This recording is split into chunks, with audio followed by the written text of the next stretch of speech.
Bab 2652 sampai 2654, Pegunungan Arktik dari Alam Surgawi. 3 gadis sedang memanggang kelinci di dalam gua, dan bau daging memenuhi gua. Dan di samping ketiga gadis itu, ada 3 harimau ganas yang berbaring tengkurap, yang terlihat seperti tunggangan ketiga gadis ini. Ketiga gadis ini persis Su Yuqi, Huo Feng dan Yu Jiameng yang mengikuti Chen Ping dan tersedot ke dunia surga dan manusia oleh lubang hitam. Setelah ketiga orang itu tersedot ke dunia surga dan manusia, mereka tidak jatuh ke tempat yang sama dengan Chen Ping. Saat ini, mereka berada ribuan kilometer jauhnya dari tempat Chen Ping berada. Huo Feng, terima kasih karena kamu ada di sini. Selama periode waktu di dunia surga dan manusia ini, aku punya makanan, minuman, dan tunggangan. Su Yuqi berkata kepada Huo Feng dengan rasa terima kasih. Selama periode waktu ini, ketiga gadis itu menjadi sangat akrab satu sama lain, dan mereka bersama-sama mencari keberadaan Chen Ping. Namun, Su Yuqi dan Yu Jiameng sangat tidak terbiasa dengan dunia surga dan manusia. Tetapi Huo Feng akrab dengan tempat ini, ditambah dengan identitasnya sebagai binatang buas, sehingga ketiga gadis di sini memiliki kehidupan yang sangat baik, dan Huo Feng langsung menaklukkan 3 harimau ganas menjadi tunggangan. Semua monster itu kabur saat melihat Huo Feng, mereka mati tertawa. Yu Jiameng menyentuh kepala harimau di sampingnya dan berkata, "Fire Phoenix adalah binatang dewa. Tentu saja monster biasa itu akan ketakutan saat melihat Fire Phoenix." Kata Su Yuqi, "Jika aku tidak terlempar ke dunia sekuler dan kekuatanku sangat berkurang, bahkan jika aku bertemu orang-orang dari kota kekaisaran sekarang, mereka semua akan menghormatiku." Huo Feng berkata dengan bangga, "Kelinci panggang sudah siap. Enak sekali, cepat makan." Yu Jiameng mengambil kelinci panggang dan mulai membagikannya. Memegang kelinci panggang di tangannya, Su Yuqi tiba-tiba menjadi sedih dan berkata, "Hei, aku tidak tahu bagaimana Chen Ping, aku tidak tahu apakah dia punya sesuatu untuk dimakan."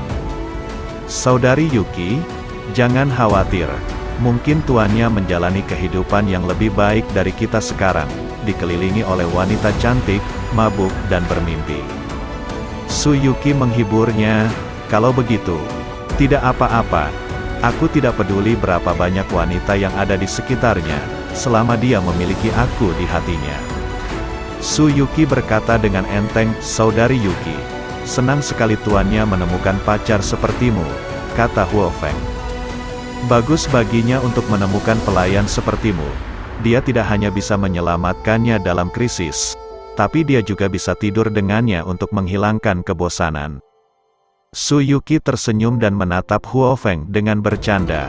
"Kakak Yuqi, kamu menertawakanku lagi." Huo Feng tersipu, dan mulai berkelahi dengan Su Yuqi. Tetapi pada saat ini, aura samar tiba-tiba masuk dari luar gua, dan wajah ketiga gadis itu tiba-tiba menjadi jelek. "Orang ini, kenapa arwahnya masih tertinggal? Sudah berapa hari?" Yu Jiameng mengerutkan kening dan berkata, tapi setelah kata-kata selesai, suara seorang pria datang dari luar gua. "3 wanita cantik, aku tahu kamu ada di dalam. Jangan bersembunyi dariku lagi. Tidak ada wanita di sini yang bisa lepas dari tanganku, Gao Qisheng. Wanita yang disukai Gao Qisheng akan menjadi milikku cepat atau lambat. Anda bisa menanyakannya, keluarga Gao saya ada di pegunungan Arktik, tapi saya sangat terkenal. Berapa banyak wanita yang berinisiatif untuk jatuh ke pelukan saya bahkan tidak menyukainya. Berkatmu aku bisa melihat kalian bertiga. Ketika saatnya tiba, kita akan menjadi 1 naga dan 3 burung phoenix. Bukankah kita akan sangat bahagia?" Suara pria itu penuh provokasi, yang membuat Su Yuqi dan yang lainnya mengertakkan gigi dengan marah. Sejak mereka bertiga bertemu Gao Qisheng di sebuah kota beberapa waktu lalu, mereka menjadi sasaran orang ini dan dibuntuti sampai mati. Itu membuat Su Yuqi dan mereka bertiga sudah bosan setengah mati. Namun, Gao Qisheng adalah master dari alam fusi. Pada saat ini, meskipun Su Yuqi dan Yu Jiameng telah mencapai kaisar bela diri peringkat 8, dan Huo Feng memiliki kekuatan alam transformasi peringkat 8, mereka bertiga mungkin tidak bisa bertemu Gao Qisheng bersama. Jadi mereka bertiga hanya bisa bersembunyi dari orang ini, tapi hantu orang ini masih ada, dan dia selalu bisa menemukan Su Yuqi dan yang lainnya. Kalian bertiga tinggal di gua bobrok ini, bukankah terlalu menderita? Keluarga kami memiliki rumah besar seluas 1000 hektar, Anda dapat memilih apapun yang Anda inginkan, dan saya telah berlatih Gom yang Guang, jadi saya berjanji untuk membuat kalian bertiga ingin mati. Kamu sebaiknya keluar dengan patuh, atau jika aku marah, aku akan membiarkan bawahanku masuk. Saat itu, kalian bertiga tidak akan menghadapiku sendirian. Aku akan membiarkan selusin bawahanku semua, bergembiralah. Ada ledakan tawa di luar gua, dan Su Yuqi dan yang lainnya sudah diliputi amarah. Aku bertarung dengan mereka, Yu Jiameng tersipu, dan hendak bergegas keluar dengan pedang panjang di tangannya. Orang harus tahu bahwa Yu Jiameng juga seorang wanita kaya. Bagaimana dia bisa dipermalukan seperti ini sebelumnya? Apalagi dia masih gadis muda. Mendengarkan bahasa kotor Gao Qisheng, tubuhnya gemetar karena marah. Jangan terburu-buru, dia sengaja mencoba memprovokasi kita. Ada bukaan lain di gua ini yang mengarah keluar, kita hanya perlu keluar diam-diam. Ketika tuannya ditemukan, saya yakin tuannya akan mengurus orang ini. Huo Feng menghentikan Yu Jiameng dan berkata, apa yang dikatakan Huo Feng benar. Jika Chen Ping tahu seseorang berani menggoda wanitanya, dia pasti akan menghasutnya. Ketiga Su Yuqi dan yang lainnya menunggang harimau dan diam-diam pergi dari pintu masuk lainnya. Ketika Gao Qisheng menyerbu masuk bersama orang-orang, dia menemukan bahwa tidak ada orang lain selain api unggun. Sial, lari lagi, kejar aku. Gao Qisheng dengan cepat mengejarnya bersama anak buahnya. Pada saat ini, Chen Ping bahkan tidak mengetahui bahaya yang dihadapi Su Yuqi dan yang lainnya. Dia berlatih di rumah penatua ketiga setiap hari, diam-diam menunggu waktu untuk membuka kolam obat. Meski beberapa hari telah berlalu, pertempuran antara Chen Ping dan Guang Biao masih menjadi topik diskusi di antara semua murid sekte Kuali Giok. Murid dari garis keturunan tetua ketiga juga telah banyak meningkatkan status mereka karena kompetisi ini. Di masa lalu, bahkan murid luar memandang rendah murid dari garis keturunan tetua ketiga, tetapi sekarang mereka menjadi lebih sopan. Namun, status murid dari garis tetua kedua telah anjlok.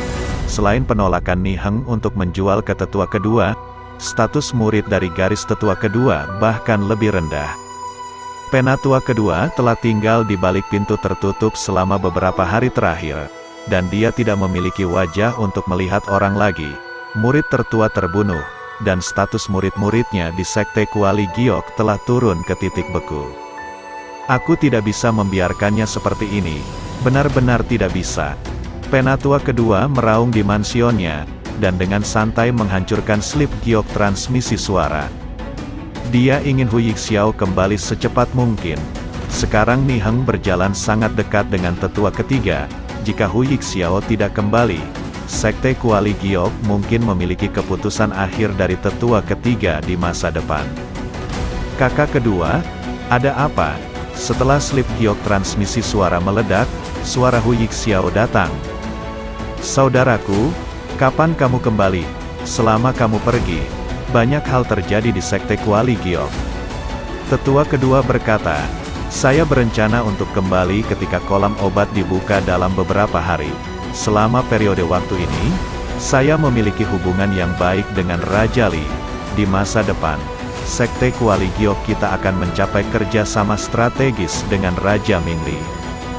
Hu Yixiao berkata dengan penuh semangat, saudaraku, jangan menunggu kolam obat terbuka dan kembali, kamu harus kembali dengan cepat, jika tidak, posisi penguasa dari sekte Kuali Giok akan direnggut oleh orang lain. Penatua kedua berkata dengan serius. Ketika Hu Yixiao mendengar ini, dia terkejut dan bertanya, Apa yang terjadi? Saudaraku, mari kita bicara ketika kamu kembali. Aku tidak mengerti satu atau dua kalimat. Setelah penatua kedua selesai berbicara, percakapan antara mereka berdua terputus.